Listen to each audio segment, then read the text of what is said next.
So hello and welcome to Gierok Farms. In today's video, we're going to go through a little bit of the history of our herd here, or at least this one family within the herd, our brown Swiss here on the farm.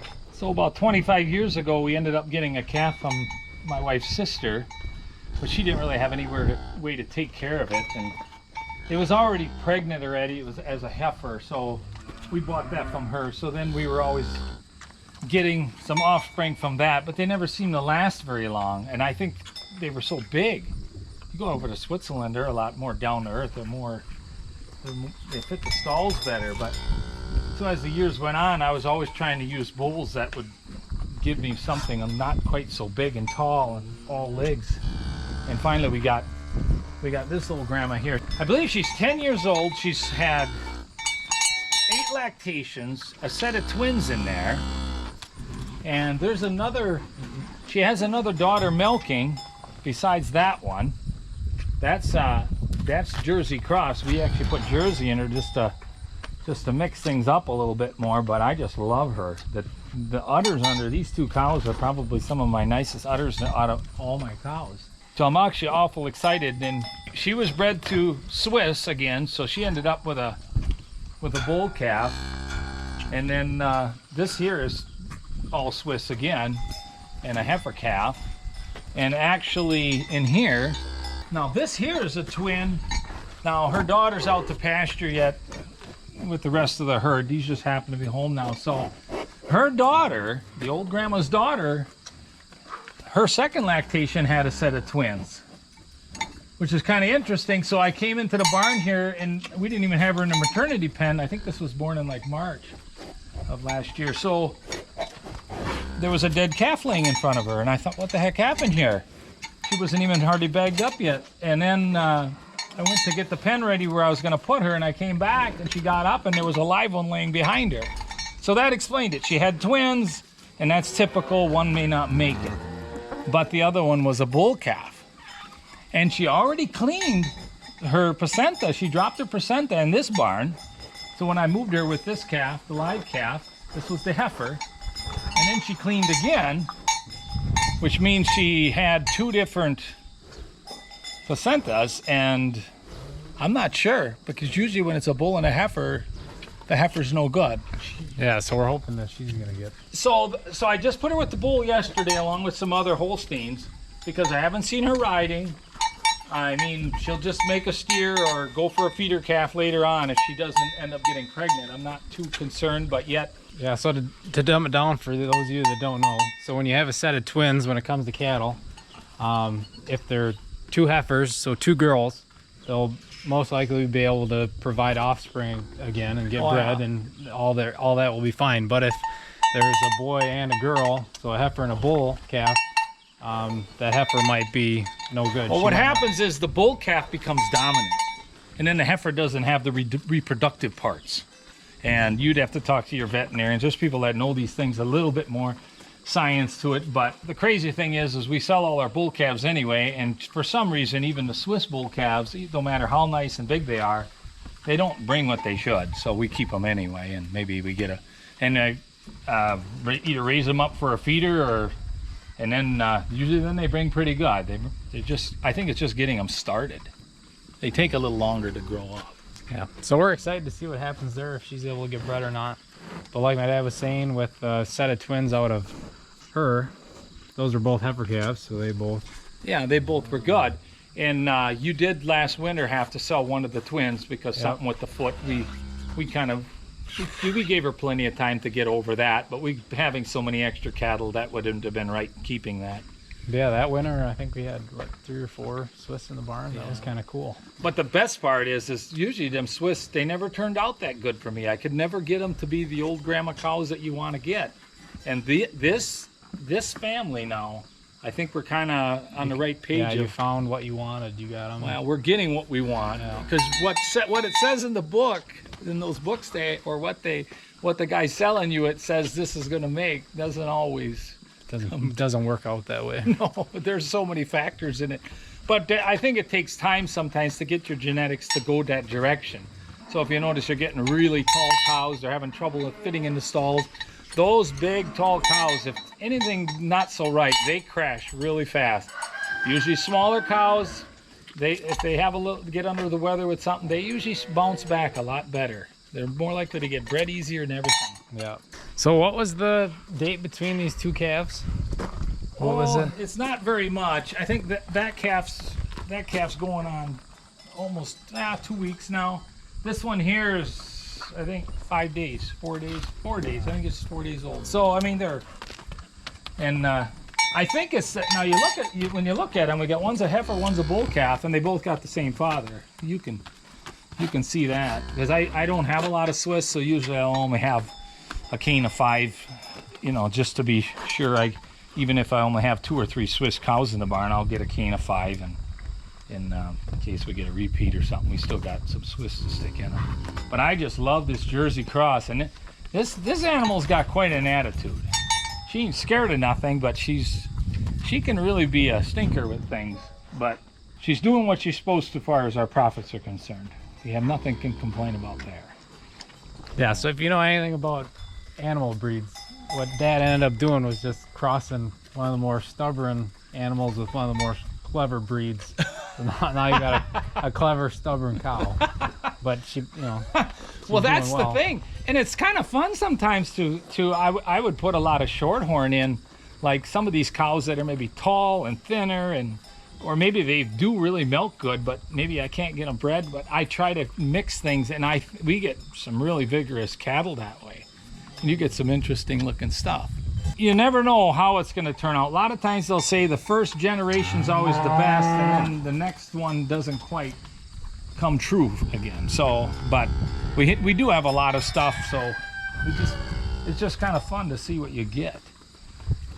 We can look at that albino. We had one come out of a shorthorn that was all white, and I think I put shorthorn in her, and that's the first time we ever had anything like that. And she's about to have her first calf, so we can go look at that while these calves are still having some lunch here.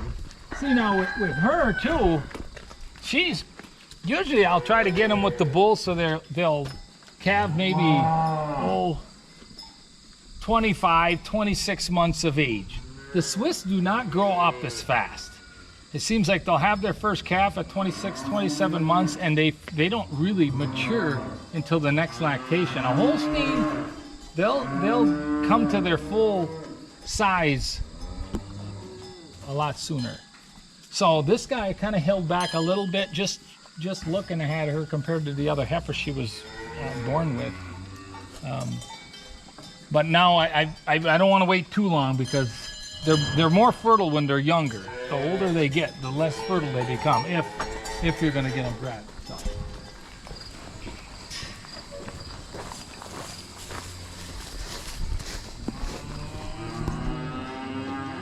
See, now this too, she's probably 26 months of age, 27 maybe. Teat placement is not too bad, a little bit close from front to back, but other than that, I'm not going to complain. Looks like she's got good attachment and stuff, and she's not the one we can just walk up to and pet like the other ones. She kind of is more like a beef cow that way. But I think she's going to make a good cow. I think it's just give her a little time. We've been feeding her grain here now. I don't have exactly a due date on her, but when we get an udder looking like that, we get them home here where they can't go hide their calves in the trees and things like that.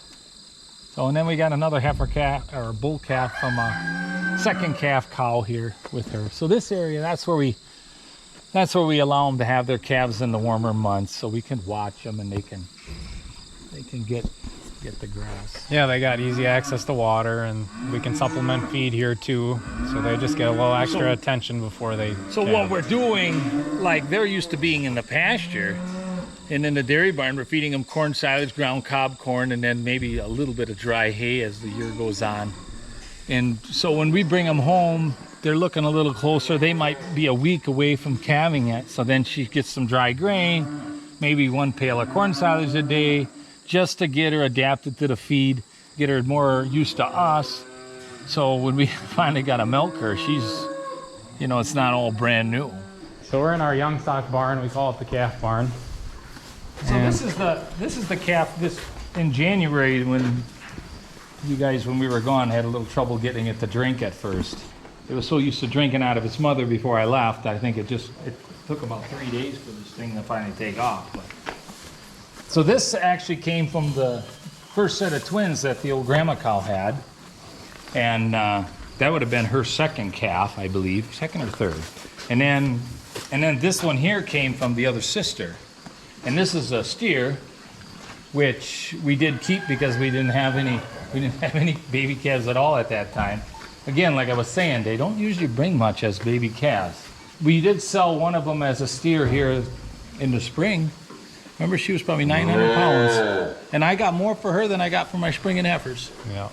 I think part of it too is at that time, meat price was pretty high. Oh, meat was high. Yeah. That was good though, because we don't have a lot of corn to be, and I don't have a place to fatten steers anyway. So I was kind of happy with that. I got what I would have got for anything else at that time, so couldn't complain there. It's very rare that works out that way, but yeah, we got a lot of color here. And then we got some reds here. Now I'm not quite sold on the red Holsteins yet. And the issue comes down with the red Holsteins. So you can use what they call a red carrier. So the bull has got red in him, genetics in him, even though he may be black and white. And you put that into your Holstein black and white, and typically the calf will be a black and white. So then that daughter, you do put red in again, so you might have to go 2 or 3 times before you finally start getting red, because black is usually more dominant. But the reason we're using red Holstein is because the Holstein breed, it's getting to the point where there's only 3 families left. We're trying to cross our genetics to get more vigorous animals and healthier animals. We've noticed as baby calves too, that seems like the Shorthorns and the Swiss and some of these crossbreeds that end up doing better. Yeah, and then there was physically. like Normandy. You messed around with that for a while. Yeah, too. a little bit with those. The one thing the very pretty animals kind of remind me a lot of the Shorthorns, but they were not a cow to be in a stall over winter. So by the second or third lactation, those feet would start going bad, and I couldn't understand it. Why did that one go bad? That one was the best looking one, best feet ever. And then I did talk to an organic farmer a couple years later, and I explained our situation, and he said yes, he was using all sorts of different breeds, similar, and that breed too. And he said yes, when you started keeping them in over winter, that was their downside. So that Normandy is, if they're out in the dirt and pasture, no problems. Yeah, it's kind of cool to see how the generations within that family are kind of at all ends of the spectrum here on the farm. And like we said, there's some up on pasture right now too as well. So I mean, we can do this, and we can, I don't want to say play with genetics, but we can experiment with genetics a little bit to see, what we get, and why not? I do believe we get stronger animals doing it that way. Yeah. So it's not always all about the milk. If you lose one cow, well, what's extra milk? It's like you're better off to know you got something that's more vigorous, just because it ain't crossed. It ain't so the families aren't so close. yeah, it'd be like translated to the corn and soybean side. It'd be like if you had a weak stock. If you had corn that was a high yielder, but it was tipping over out there before you could harvest it. So it really doesn't matter how big the cow yield is. Yeah. When or how much milk the animal produces if you're she losing, doesn't last. So what happens, she can milk a lot, but then you maybe only keep her 2 or 3 lactations. I always say, if we can get a cow into her 4th lactation before we see issues, that's usually pretty good. I mean, they're not exactly in their natural environment when we're, like in the winter when it's cold, we got to confine them, even though they got it pretty good in there. But if you could have them on grass year-round like they are right now, you would never burn them out. They're just, they're like laying on a waterbed all the time. But yeah, like our brown, and there's a couple Holsteins in the barn too that are 8, 9 lactations, and the only thing with that is sometimes it doesn't take a lot for something to go wrong because they are older, and if they do happen to get something go like it. something with 1 foot or where they're starting to hop or something, get a little lame, you want to sell those cows soon. They'll go down. They won't snap back. It's not like a heifer. A heifer will heal faster. Just like young people, you'll heal faster. The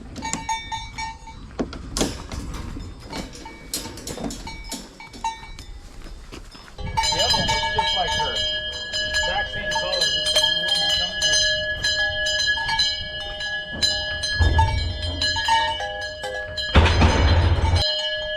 There, you got to see your baby for a while. No, this one here, this lactation, we can't complain, can we? That's how you make your cattle tame. They're always looking forward to when you show up. You always got a treat for them. You want your cattle to come to you, not run away. Well, yeah, that's a little bit of a history lesson on that brown Swiss family here on the farm. That number 100, she's the oldest one within that family, and then it's probably in the whole herd. She's got to be up there, right? She's probably pretty much, I'd have to dig through my records a little more. Usually I don't, it's hard to keep track in your mind because there's so much, you know, that in the past that we've kept that way, but after 30 years, but usually when I get to a point where I'm thinking of selling a cow because of her age or something that ain't quite right, I do like to dig back to see just how old she was and how many calves she already had or how many daughters she has. So if she's done well, she's got a nice udder and everything worked out that way, I'll usually put notes in the book by the daughters that are still growing up yet behind her, because we do sell a lot of springers. We sell quite a few, and that way we can kind of pick and choose, because a lot of times there's really nothing, visually you can't tell yet. You know, they're not all the way there yet, but it just gives us something extra, try to hang on to some of them families that do better. Yep. But anyways, let us know down in the comments, for those of you with cattle, what kind of genetics you guys shoot for and what you're looking for in your cattle and your herd. Also, want to remind you guys to check out all our other social media pages. We put a lot of photos up of calves that we have here, or cool pictures of the cows, so you get to see more of that. But anyways, thank you all for watching, and check out our other videos.